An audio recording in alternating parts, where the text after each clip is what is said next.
Family gives up everything to separate conjoined twins. When a couple gave birth to conjoined twins in the Dominican Republic, they thought their chances of having these girls separated were slim to none. Still, the family quit their jobs and sold their home to come to the United States, hoping that they could find a team of medical professionals that could separate the girls. Their journey began on the day their little girls were born. With only one vowel to differentiate their names, Balany and Bellany were born into the world in February 2016. Their parents, Marino Abel Camacho and Laura Lynn Celadia Marte, were surprised when they saw their babies were attached at the lower back. "We were scared," Marino said.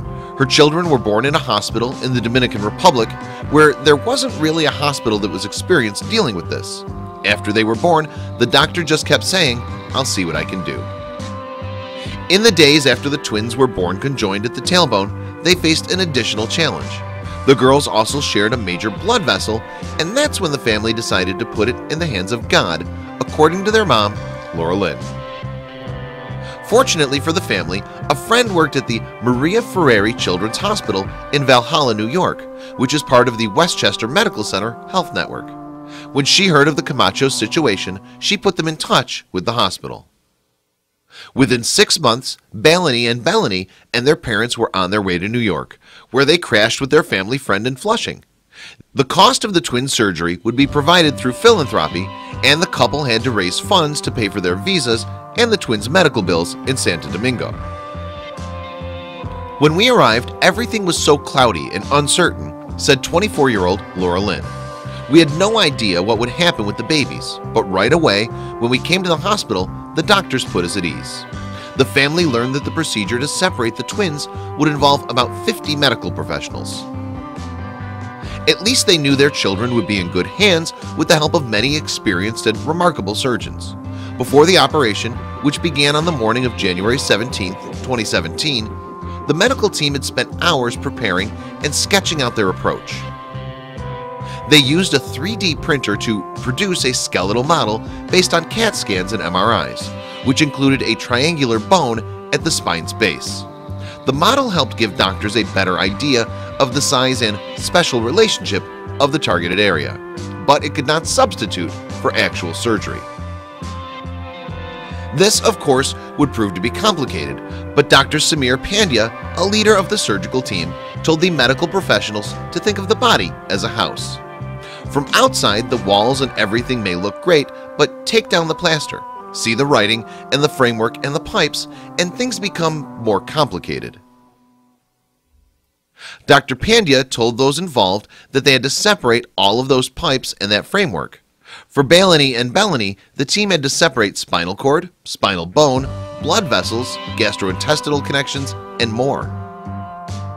When it came time for the surgery, orthopedic surgeons, plastic surgeons, and neurosurgeons each played their parts in the surgery.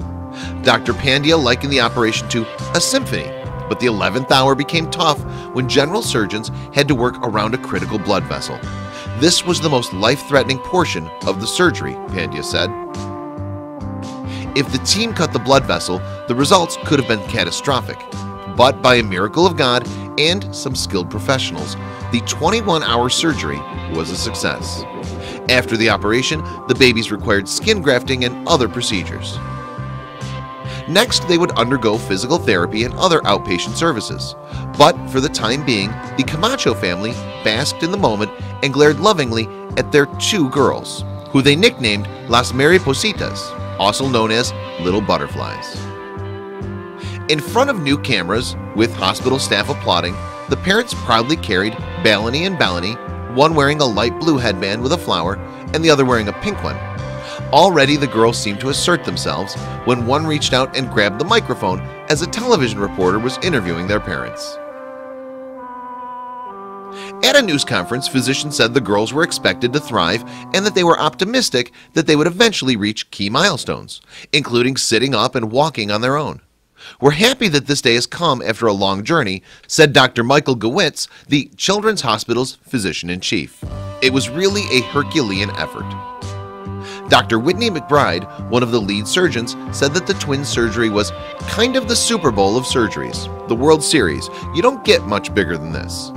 He was just one of the doctors involved in the girl's surgery, and he recalled the actual moment they were separated as tremendously dramatic. McBride added that the operation team took a brief break to applaud their accomplishment. In the following week after their separation, the sisters proved their bond was just as strong when they were joined. They blew kisses at each other when they were reunited after being released from the pediatric ICU. Marino, the girl's father, told the medical staff that their efforts have made our daughters your daughters.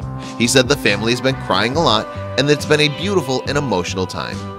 Even when I look down at the babies and I see the bandages, I'm still happy. But this doesn't mean that the road to Marino's happiness has been without tribulations. Shortly after the smaller twin, Bellany, was born, she was diagnosed with a congenital heart condition, and they feared both girls could die. But now that the surgery is over, the family is thinking about their future and their girls living healthy and independent lives. I want them to go to school, for them to play freely, even if it's in a wheelchair, anything but with their freedom and independence, Laurelyn said. Marino added, "We're ready to undertake a fight of this new chapter of our daughters' lives."